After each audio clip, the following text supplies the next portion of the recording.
નમસ્કાર દોસ્તો, સ્વાગત છે આપ સર્વનું તમારી પોતાની YouTube channel ocean coaching classes પર। મિત્રો, ધોરણ 7ની જે સ્વાધ્યાય પોથી છે તેમાં ભાગ 5 આવી ચૂક્યો છે અને ભાગ 5ની અંદર વિજ્ઞાન વિષયનો જે પાઠ નંબર 9 આપણને આપેલો છે ગતિ અને સમય, તેનું સંપૂર્ણ સોલ્યુશન આપણે આ વિડીયોની અંદર જોવાના છે।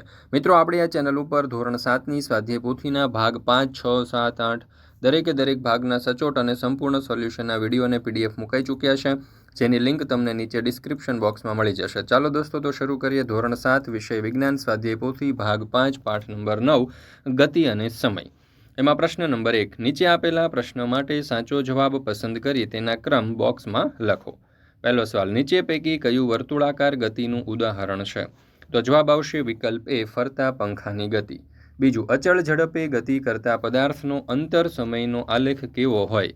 તો જવાબ આવશે વિકલ્પ બી, ત્રાંસો સુરેખ।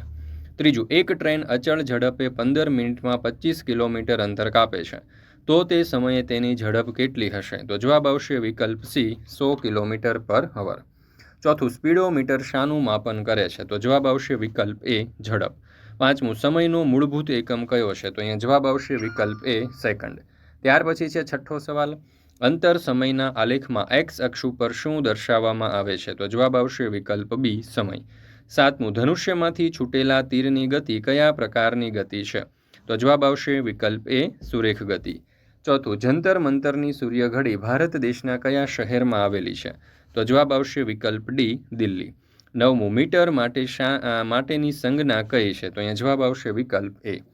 મિત્રો, ધોરણ 6 થી 8ના વિદ્યાર્થીઓ માટે આપણે બ્રહ્માસ્ત્ર બેચ લોન્ચ કરેલી છે અને આ બ્રહ્માસ્ત્ર બેચની જે પ્રાઇસ છે, બરાબર, એ માત્ર 1265 રૂપિયા છે। તેમાં તમને ગણિત, વિજ્ઞાન, અંગ્રેજી અને સામાજિક વિજ્ઞાન આ ચાર વિષય જે છે તેનો ધોરણ તમારું જે 8 છે તેના સંપૂર્ણ કોર્સ તમને મળી જશે અને સાથે સાથે ધોરણ 7નું રિવિઝન પણ અહીંયા તમને મળી જવાનું છે। તો જરૂરથી ધોરણ 6 થી 8ના જે વિદ્યાર્થીઓ છે તે આ બ્રહ્માસ્ત્ર બેચની અંદર જોઈન્ટ થઈ જજો। આપણી એપ્લિકેશનનું નામ છે ઓશન જ્ઞાન લાઈવ, લિંક તમને નીચે ડિસ્ક્રિપ્શન બોક્સમાં મળી જશે। વધારે માહિતી માટે નંબર છે 7046 22 22 54, આ નંબર ઉપર તમે કોન્ટેક્ટ કરી શકો છો। મિત્રો, આ 77% ઓફર જે છે, બરાબર, એ માત્ર ને માત્ર 26/1/2026થી લઈ 31/1/2026 સુધી જ વેલિડ છે। તો જેમ બને તેમ જલ્દી આ ઓફરનો લાભ લેવો, ત્યાર પછી જે પ્રાઇસ છે તે વધી જવાની છે। ત્યાર પછી છે પ્રશ્ન નંબર 2, ખાલી જગ્યા પૂરો। પહેલું, પદાર્થ એકમ સમયમાં કાપેલા અંતરને ખાલી જગ્યા કહેવાય? તો જવાબ આવશે ઝડપ। બીજું, વાહનોમાં કાપેલું અંતર માપવા માટે વપરાતું સાધન ખાલી જગ્યા છે? તો જવાબ આવશે ઓડોમીટર। ત્રીજું, ઝડપનો મૂળભૂત એકમ ખાલી જગ્યા છે? તો મીટર પ્રતિ સેકન્ડ। ચોથું, લોલકને એક દોલન પૂર્ણ કરવા માટે લાગતા સમયને ખાલી જગ્યા કહે છે? તો જવાબ આવશે આવર્તકાળ। પાંચમું, એક અમાસ પછી તરત આવતી બીજી અમાસ સુધીના સમયગાળાને ખાલી જગ્યા કહે છે? તો જવાબ આવશે 1 માસ। છઠ્ઠું, તંદુરસ્ત પુખ્ત વ્યક્તિની આરામની અવસ્થામાં તેનું હૃદય 1 મિનિટમાં લગભગ ખાલી જગ્યા ધબકારા કરે છે? તો જવાબ આવશે 72। સાતમું, હિંચકાની ગતિ ખાલી જગ્યા પ્રકારની છે? તો જવાબ આવશે આવર્ત। આઠમું, આલેખમાં એક્સ અક્ષ અને વાય અક્ષના છેદ બિંદુને ખાલી જગ્યા કહે છે? તો જવાબ આવશે ઉદ્ગમ બિંદુ। સમયનો પ્રમાણભૂત એકમ ખાલી જગ્યા છે? તો જવાબ આવશે સેકન્ડ। 10મું, ટ્રેનની ઝડપ સામાન્ય રીતે ખાલી જગ્યા એકમમાં મપાય? તો કિલોમીટર પર અવર। ત્યાર પછી છે પ્રશ્ન નંબર 3, નીચેના વિધાનો ખરા છે કે ખોટા તે જણાવો। એમાં પહેલું, દોડતા ખેલાડીની હાથની ગતિ વર્તુળાકાર ગતિ છે? તો જવાબ આવશે ખોટું। બીજું, સમયનો મૂળભૂત એકમ કલાક છે? તો અહીંયા જવાબ આવશે ખોટું। ત્રીજું, સાદા લોલકના નિયમો ગેલેલીએ શોધ્યો? તો જવાબ આવશે સાચું। ચોથો સવાલ, સાદા લોલકનો આવર્તકાળ તેની લંબાઈ ઉપર આધાર રાખે છે? તો જવાબ આવશે સાચું। પાંચમું, આપેલા લંબાઈના લોલકને એક દોલન પૂર્ણ કરવા માટે હંમેશા સમય સમાન લાગે છે? તો જવાબ આવશે સાચું। છઠ્ઠું, અંતર સમયનો આલેખ સ્તંભ આલેખ હોય છે? તો જવાબ આવશે ખોટું। મિત્રો, ધોરણ 6 થી 8ના વિદ્યાર્થીઓ માટે આપણે બ્રહ્માસ્ત્ર બેચ લોન્ચ કરેલો છે અને આ બ્રહ્માસ્ત્ર બેચની અંદર તમને એટલે કે 77માં પ્રજાસત્તાક નિમિત્તે 77 વિદ્યાર્થીઓને 77% ડિસ્કાઉન્ટ મળવાનું છે, એટલે કે 5500 રૂપિયાની જે બેચ છે એ માત્ર તમને 1265 રૂપિયાની અંદર મળી જવાની છે, જ્યાં તમને ગણિત, વિજ્ઞાન, અંગ્રેજી અને સામાજિક વિજ્ઞાન જેવા જે મુખ્ય વિષયો છે તેના દરેક ટોપિકની સરળ સમજૂતી એનિમેશન સાથે મળી રહેશે અને સાથે સાથે ધોરણ 7નું જે વાર્ષિક પરીક્ષા છે તેનું રિવિઝન પણ તમને અહીંયાથી મળી જશે. તો અત્યારે જ સંપર્ક કરો 7046222254 નંબર ઉપર, અથવા તો આપણી એપ્લિકેશનનું નામ છે ઓશન જ્ઞાન લાઈવ. લિંક તમને નીચે ડિસ્ક્રિપ્શન બોક્સની અંદર મળી જશે, તો જરૂરથી ડાઉનલોડ કરી લેજો. ત્યાર પછી છે પ્રશ્ન નંબર 4, ટૂંકમાં જવાબ આપો. એમાં પહેલું, એક દિવસનો સમયગાળો કઈ કુદરતી ઘટના પરથી નક્કી થાય છે? તો એક સૂર્યોદય બાદ તરત આવતા બીજા સૂર્યોદય સુધીના સમયગાળાને એક દિવસ કહે છે. બીજું, ક્વાર્ટઝ ક્લોક કોને કહે છે? તો ઘડિયાળના કે કાંડા ઘડિયાળના એક અથવા એક કરતાં વધુ સેલવાળા વિદ્યુત પરિબળો ધરાવે છે. આ ઘડિયાળને ક્વાર્ટઝ ક્લોક કહે છે.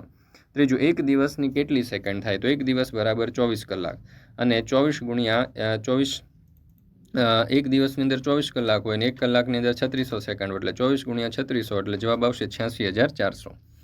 ચોથું, કયા પ્રાણીની ઝડપ સૌથી વધારે હોય છે? કેટલી? તો બધા જ પ્રાણીઓમાં ચિત્તાની ઝડપ સૌથી વધારે હોય છે, 112 કિલોમીટર પર અવર. પાંચમું, રવિ સ્કૂટી પર તેના ઘરેથી શાળાએ 10 મિનિટમાં પહોંચે છે. જો સ્કૂટીની ઝડપ 500 મીટર પ્રતિ મિનિટ હોય તો ઘર અને શાળા વચ્ચેનું અંતર કેટલું હોય? તો કાપેલું અંતર બરાબર ઝડપ ઇન્ટુ સમય, 500 ગુણ્યા 10 એટલે 5000 મીટર, તો 5 કિલોમીટર જેટલું હશે. છઠ્ઠું, 20 મીટર પ્રતિ સેકન્ડની ઝડપને કિલોમીટર પર અવર એકમમાં ફેરવો. તો 20 મીટર પ્રતિ સેકન્ડ બરાબર 20 ગુણ્યા 1000/3600, એટલે જવાબ આવશે 5.5 કિલોમીટર પર અવર. સાતમું, ગતિના પ્રકારો જણાવો. તો પહેલું, નિયમિત ગતિ, અને બીજું અનિયમિત ગતિ. આઠમું, પદાર્થની ઝડપ શોધવા માટે કઈ બે ભૌતિક રાશિઓ વપરાય છે? તો પદાર્થની ઝડપ શોધવા માટે અંતર અને સમય બે ભૌતિક રાશિઓ વપરાય છે. પાંચમું, માંગ્યા મુજબ જવાબ આપો. તો પહેલાંના સમયમાં ઘડિયાળ ન હતી ત્યારે લોકો સમય કઈ રીતે નક્કી કરતા હતા? તો ઘડિયાળ ન હતી ત્યારે લોકો સૂર્યની સ્થિતિ, છાયાની લંબાઈ અને તારાઓ, ચંદ્રની ગતિ પરથી સમય નક્કી કરતા હતા. સૂર્યોદય, મધ્યાહન અને સૂર્યાસ્તથી દિવસના ભાગો ઓળખાતા. પછી સૂર્ય ઘડિયાળ અને જળ ઘડિયાળ જેવા સાધનો વપરાતા. ત્યાર પછી બીજો સવાલ, આલેખ દોરવા માટે અનુકૂળ પ્રમાણ માપની પસંદગી કરવાના મુદ્દા જણાવો. તો પ્રત્યેક રાશિના મહત્તમ અને ન્યૂનતમ મૂલ્ય વચ્ચેનો તફાવત. પ્રમાણ માપની પસંદગી એવી કરો કે દરેક રાશિના વચગાળાના મૂલ્યોને આલેખમાં દર્શાવવા અનુકૂળ બને. આલેખપત્રના મહત્તમ ભાગોનો ઉપયોગ આલેખ દોરવા માટે થાય. ત્રીજું, અંતર સમયના આલેખ ઉપયોગ લખો. તો આલેખ સમયગાળાના કોઈ પણ સમયે પદાર્થનું સ્થાન નક્કી કરી શકાય. આલેખ પરથી ગતિ નિયમિત છે કે અનિયમિત તે નક્કી કરી શકાય. નિયમિત ઝડપથી ગતિ કરતા પદાર્થની ઝડપની સરખામણી કરી શકાય, અને એકમ સમયગાળા દરમિયાન કપાયેલ અંતર મેળવી અને ઝડપની ગણતરી થઈ શકે. ત્યાર પછી ચોથું, બુજી પોતાના મોટરકારમાં મુસાફરી શરૂ કરતી વખતે તેમજ 40 મિનિટની મુસાફરી પછીના ઓડોમીટરમાં અવલોકનો લે છે, જે અનુક્રમે 1042 કિલોમીટર અને 1072 કિલોમીટર માલુમ પડે છે. તો મોટરકારની સરેરાશ ઝડપ કેટલી હશે? તો સમય 30 મિનિટ, કાપેલ અંતર છે 1072 કિલોમીટર માઇનસ 1042 કિલોમીટર, એટલે કે 30 કિલોમીટર. તો સરાસરી ઝડપ બરાબર કાપેલું અંતરના છેદમાં લાગતો સમય, એટલે 30 કિલોમીટરના છેદમાં 30ના છેદમાં 60 અવર, એટલે છેદનો છેદ અંશમાં જશે, તો 30 ગુણ્યા 60ના છેદમાં 30, એટલે 60 કિલોમીટર પર અવર. પાંચમું, પહેલી દોડની સ્પર્ધામાં 100 મીટરનું અંતર 20 સેકન્ડમાં કાપે છે. પહેલીની સરેરાશ ઝડપ મીટર પ્રતિ સેકન્ડ અને કિલોમીટર પર અવરના એકમમાં શોધો. તો સરેરાશ ઝડપ બરાબર અંતરના છેદમાં સમય 100 મીટરના છેદમાં 10 સેકન્ડ, એટલે જવાબ આવશે 10 મીટર પ્રતિ સેકન્ડ. 10ના છેદમાં 100 એના છેદમાં 1ના છેદમાં 100, એટલે કે 10 ગુણ્યા 3600ના છેદમાં 1000 કિલોમીટર પર અવર, એટલે જવાબ આવશે 36 કિલોમીટર પર અવર. સરેરાશ ઝડપ બરાબર 10 મીટર પ્રતિ સેકન્ડ અને કિલોમીટર પર અવરમાં આવશે 36 કિલોમીટર પર અવર. મિત્રો, ઓશન જ્ઞાન લાઈવ તરફથી ધોરણ 6 થી 8ના વિદ્યાર્થીઓ માટે આપણે બ્રહ્માસ્ત્ર બેચ લોન્ચ કરી છે, અને આ બ્રહ્માસ્ત્ર બેચની અંદર 77માં પ્રજાસત્તાક પર્વ નિમિત્તે જે 5500 રૂપિયાની બેચ છે તે માત્ર ₹1265ની અંદર તમને મળી જવાની છે 77 વિદ્યાર્થીઓને, અને એ પણ 26/1/2026 થી 31/1/2026 સુધી ઓફર છે, બરાબર, જેમાં તમને ગણિત, વિજ્ઞાન, અંગ્રેજી અને સામાજિક વિજ્ઞાન જેવા જે અઘરા વિષયો છે તે તમને બધા જ વિષયો અહીંયાથી પ્રાપ્ત થઈ જશે, અને સાથે સાથે ધોરણ 8ના આ દરેક વિષયો, બરાબર ને, સાથે સાથે ધોરણ 7નો જેટલો હવે અભ્યાસક્રમ બાકી છે એનું રિવિઝન પણ અહીંયા તમને કરવામાં આવશે ધોરણ 7ની તમારી વાર્ષિક પરીક્ષા માટેનું, બરાબર. વધારે માહિતી માટે નંબર છે 7046222254, અથવા તો આપણે એપ્લિકેશનનું નામ છે ઓશન જ્ઞાન લાઈવ, બરાબર. લિંક તમને નીચે ડિસ્ક્રિપ્શન બોક્સમાં મળી જશે, તો જરૂરથી ડાઉનલોડ કરી લેજો. ત્યાર પછી છે પ્રશ્ન નંબર 6, તફાવત, નિયમિત ગતિ અને અનિયમિત ગતિ.